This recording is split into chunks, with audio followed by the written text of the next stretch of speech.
ganna Oromoodhaaf ganni maali? Nageenyi keenya kabajaaf jaalalaa isinaa ga'u kabajamtoota hordoftoota sagalee dirree shaggar qophii hundee Oromummaa akkam jirtu? Akkuma beekamu egaa waqtiin ammaa kun waqtii gannaati. Mee Oromoon waqtii gannaatiif hiika akkamii qaba? Oromoon ganna akkamitti ilaala kan jedhu irratti yaadota walitti qabanne tokko tokko waliin ilaallaa haga xumuraattiin waliin turaan affeerraa keenya kabajaati.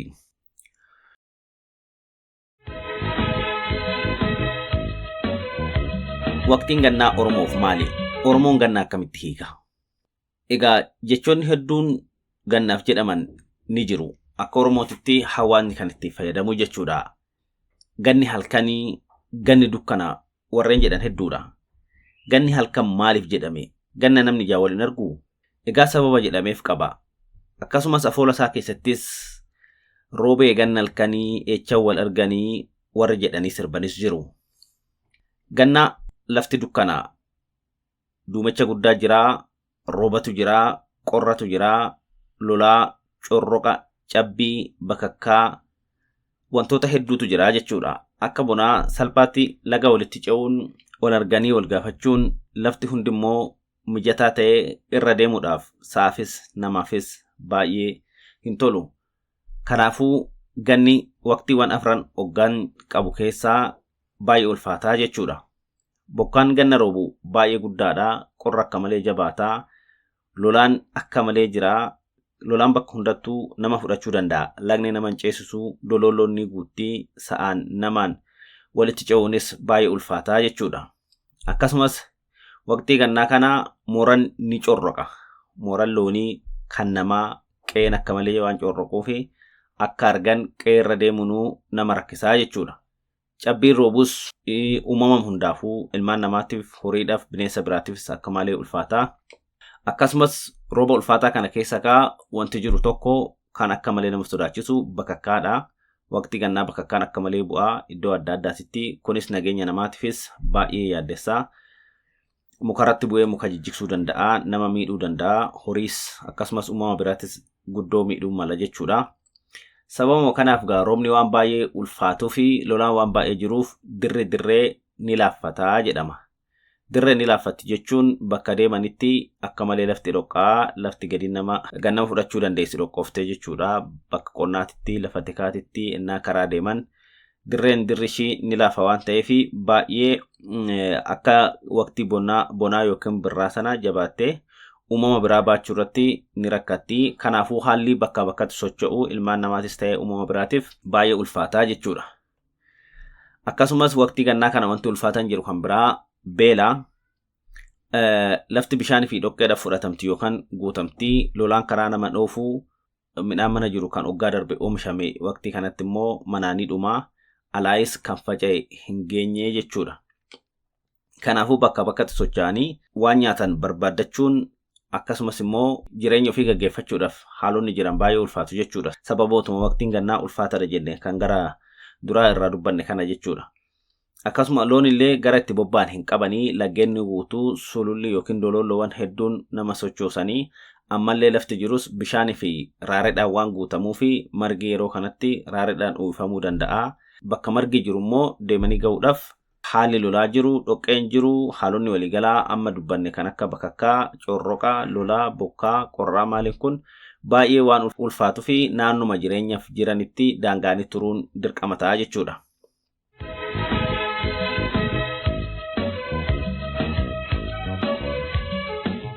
Ulfaatina gannaa kanarraa kan ka'e ammas mammaaksi akka hawaasatti jedhamu tokko ganna isaanii dhaabbitti dhala warri jedhanii mammaakanis jiru. Kun maal agarsiisaa? Egaa isaanii dhaabbitti dhala jechuun haalli hagam akka ulfaataa ta'e yookaan dachee irra ciisanii silaa isaanii dhaluu malee hagam akka ulfaataa ta'e yookiin corroqooftee, dhoqqooftee takkaa'ummoo qorraan akka ulfaattuu taate kan agarsiisudha. Haala kanaan afoola keessatti bifa mammaakaatiin ibsama jechuudha. Egaa waqtiin kun akkaan ulfaataa ta'uu Oromoonis yookiin hawaasni waqtiin gannaa biratti ulfaatu waan sirriitti beekuu fi yoo danda'ameef yoo qabaatan yoo dhiyeenyaa qabaatanii warri lafa ol ka'aa yookiin gaara itti godaanan dhiyeenyaa qaban immoo gara lafa sanaatti loon isaanii qabatee raarree fi lolaa san jalaa godaana jechuudha.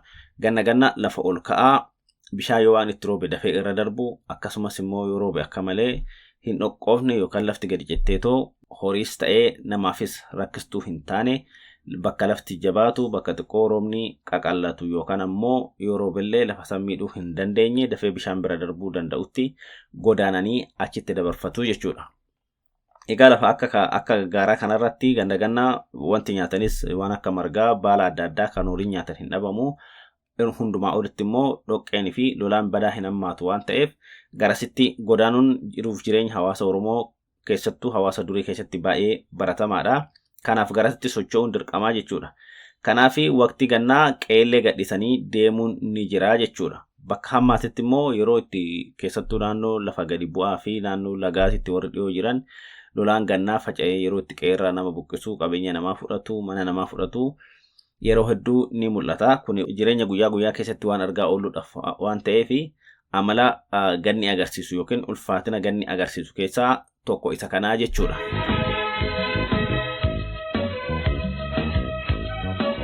Egaa waqtii gannaa inni kan biraa mukti qoraaniif bobeeffatan illee baay'ee nama rakkisaa.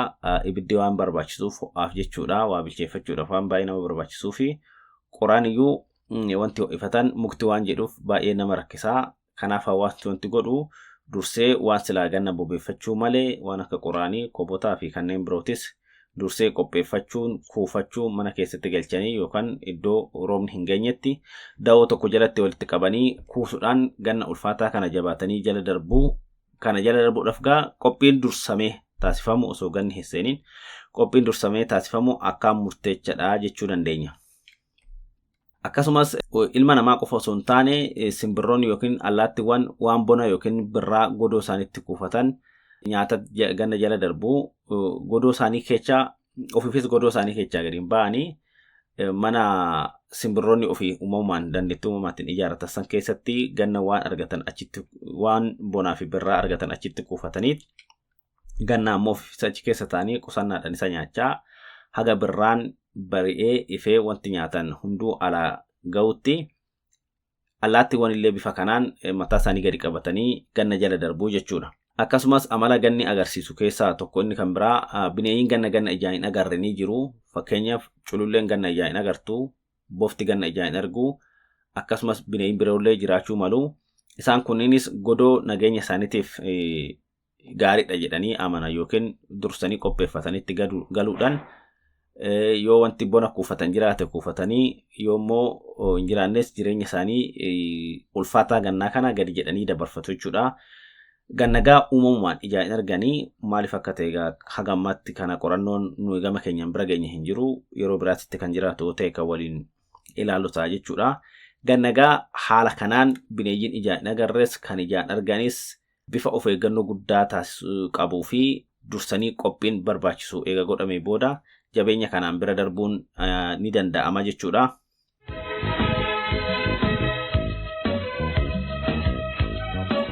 Egaa akkasumas osoo ganni seenin dura immoo Oromoon akka sabaatitti wanti inni godhu Oromoo kan jennu irra caalaa waqtiin gannaa dachee Oromiyaa keessatti roobaa fi bokkaa dabarsaa dhoqqeen lolaan waan jiruufi firri baay'ee walitti dhufee wal arguu ni rakkataa. Firri kun ganna kana walitti dhufee akka salphaatti wal arguun rakkisaa ta'uu waan hubatuuf wanti godhan maalidha? Dursanii waqtii arfaasaa keessa durbarti heerumtee warra mana ishii jirtus warra ofii dhaqxee firoonni jedhanis walitti dhufanii nagaa wal gaafatanii nagaa walitti dhaammatanii birraa iji nagaa wal agartu dhaamsa jedhuun walii dhaamanii wal biraa galu. Haala kana dhaamsa walitti dhaammatanii egaa addaan galanii booda hunduyyuu mana qe'ee ofiitti waan qabu qabatee ganna kana dabarsuudhaaf wal'aansurra bahaa birraadha jechuudha kan walitti deebi'uudhaaf nagaa dhaammatan.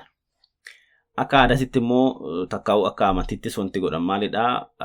Waqtii kana laggeen waan guutaniif malkaawwan ni cufamu. Malkaa sana horiin bu'ee dhuguu danda'u. Namni seenee bakka irreechattis ta'ee waa tokko sila akka aadaatti dhaqee waaqatti kadhatu ga'uu waan hin dandeenyeef arfaasudhuma kana seensa gannaatirra yookiin akkuma arfaasan keessaa dhumateen laga bu'anii waaqa isaanii kadhatanii malkaa isaanii cufatanii galu jechuudha.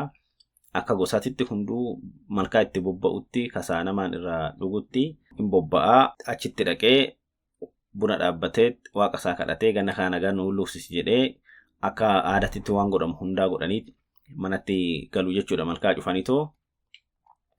Egaa kana kan godhanii fi tokko malkaan ganna ni cufamti jenneerraa ammallee laga keessa kan yaa'u bishaan akka bishaan bonaa sana qulqulluu miti. Raareedha, lolaadha, baay'ee booruudha, wantoota adda addaa iddoo adda garaagaraati waan jiraa, waan du'aa, biyyee akkasumas kosiiwwan garaagaraa iddoo garaagaraati lolaan hareewaa fiduu fi malkaa yeroo san seenuun nageenya ofiitiifis ta'ee qulqullina jiruuf haalli jiru baay'ee ulfaataa waan ta'uu maluuf namuu achi naqu ganna kana laga hin ce'anii hin seenan jechuudha. Lolaanis nama fudhachuu waan danda'uuf fi sababa kanaafuu maal godhanii dursanii malkaa ofii cufatanii yookaan immoo waaqa itti kadhatanii buna itti dhaabbatanii akka duudhaa fi aadaa hawaasaatti waan godhamuu malu hunda godhanii biraa galuu jechuudha.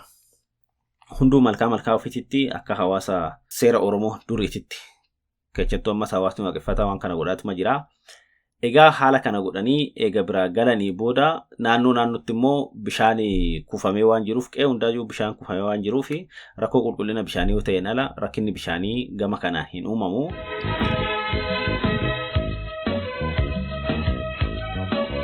Egaa achi booda maaltu jira waqtii gannaa kana keessattuu ji'oonni waxabajjii fi adoolessaa akka malee ulfaatu hagayyi isaa walakkaa ga'u xiqqoo amala kana numa agarsiisa. Achi booda hagayya walakkaadhaan booda waaqni bokkuu lafaan tuqa jedhama.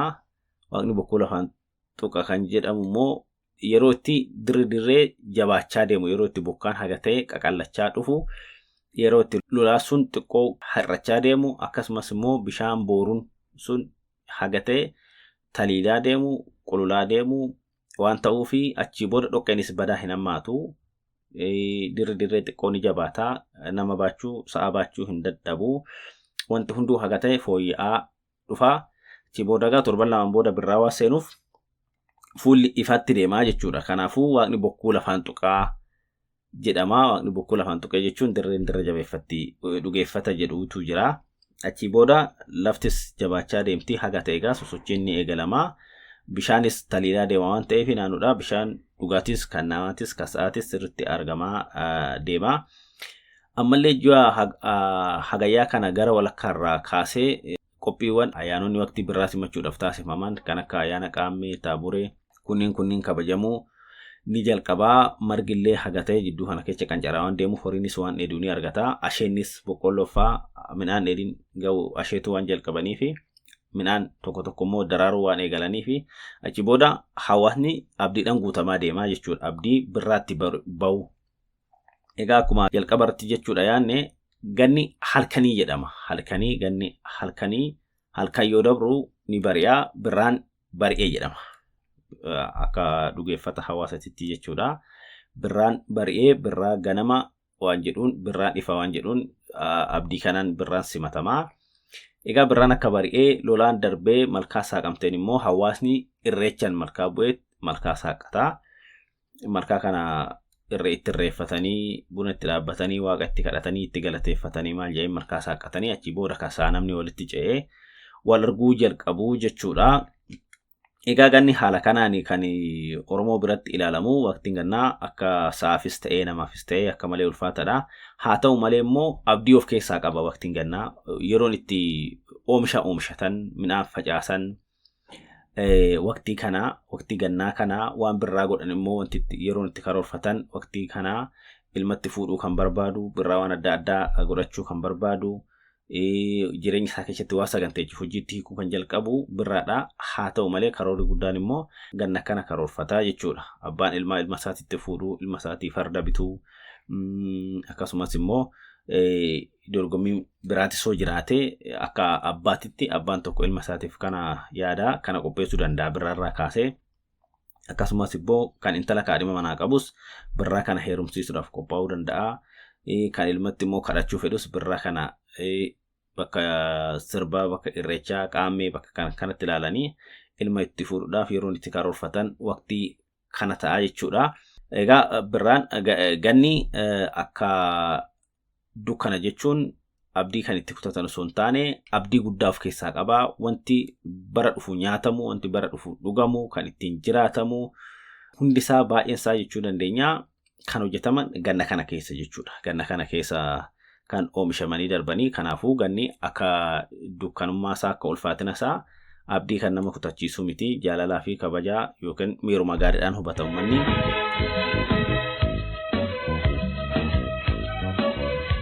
Ji'oota muraasa kana obsaan jala darbuudhaaf namoota tattaaffii inni godha.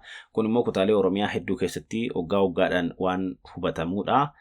Egaa haala kanaan ulfaataadha kan jennu akka bara ammaa kana daandileen ijaaramanii bilbilli neetworkiin bilbilli yookiin quunnamtiin bilbilaa kunis jiraatee wanti baay'een akka har'aa kana salphannee haalli nu itti keessatti dubbanne haala durirraa kaasee dhugeeffata duriitirraa kaasee seenaa Oromoo keessatti Oromoon ganna akkamitti hubataa ture, akkamitti hubataa, akkamitti immoo ilaalaa fi akkasumas akkamitti hulluuqee jala darbaa ture, abdiin inni gannarraa qabu maalidha, akkasumas immoo fira waliitiin akkamitti quba wal qabaataa ture, akkamitti nagaa walitti dhaamataa ture, akkamitti baroota daandii hin jirre, quunnamtiin bilbilaa hin jirre, akkasumas immoo baroota ifaa fi wantoonni bara kana jireenya xiqqoo ilma namaatiif laaffisuu danda'an kunniin hin argamin dura haala kamiin dabarse kan jedhu kaasuudhaaf yaallee isin biraan ga'uuf kan yaadne kana fakkaata.